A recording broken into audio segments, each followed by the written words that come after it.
সুপ্রিয় দর্শক আসসালামু আলাইকুম, welcome back to my channel. নতুন আরও একটা ভিডিও নিয়ে সবার সামনে হাজির হয়ে গেলাম। আশা করি আজকের এই ভিডিও তোমাদের কাছে অনেক বেশি ভালো লাগবে।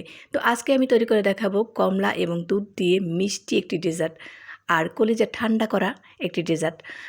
আর ইফতারের আগে কিন্তু এটা বানিয়ে ইফতারে সার্ভ করতে পারেন। খুবই মজার এই ডেজার্টটি। তো প্রথমেই দেখতে পাচ্ছেন আমি কিন্তু কমলাগুলো ছিলে নিয়েছি আর কমলাগুলো থেকে রসগুলোকে বের করে নিলাম। এখন আমি এখানে দিয়ে দিলাম চিনি 3 চামচ পরিমাণের আর আগার পাউডার দিয়ে দেবো আমি 1 চামচ পরিমাণ, দিয়ে খুব ভালোভাবে মিশিয়ে নেব। তো এখন আমি চলে যাব রান্নার প্রসেসে। তো এখন আমি এটাকে জাল করে নেব। জাল করে ঘন হয়ে আসলে তারপরে এটাকে নামিয়ে নেব। এটা ঘন হতে খুব বেশি সময় লাগবে না, যেহেতু এটা আগার পাউডার দিয়েছি। অল্প সময়ের মধ্যেই এটা ঘন হয়ে যাবে। তো এখন আমি নামিয়ে নেব। তো নামিয়ে একটা পাত্রে সেট করে দিচ্ছি। এটা কিন্তু খুব অল্প সময়ের মধ্যে জমাট বেঁধে যাবে।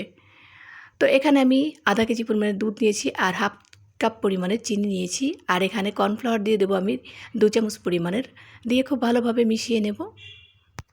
তারপরে খুব ভালোভাবে জাল করে নেব। জাল করে ঘন হয়ে আসলে নামিয়ে নেব। যেহেতু এটা কর্নফ্লাওয়ার দেওয়া, এটা ঘন হতে একদম সময় লাগবে না। তো হয়ে গেছে, আমি এখন নামিয়ে নেব।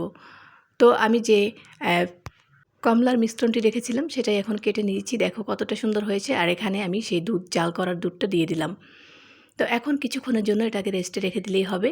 আর এটা যদি 1 ঘন্টা ফ্রিজে রেখে দাও তারপরে ফ্রিজ থেকে বের করে নিলেই হয়ে যাবে ঠান্ডা ঠান্ডা মজার এই ডেজার্টটি। অনেক হেলদি একটি ডেজার্ট। ভালো লাগলে ভিডিওটি সাপোর্ট করে পাশে থেকো। আল্লাহ হাফেজ, আসসালামু আলাইকুম।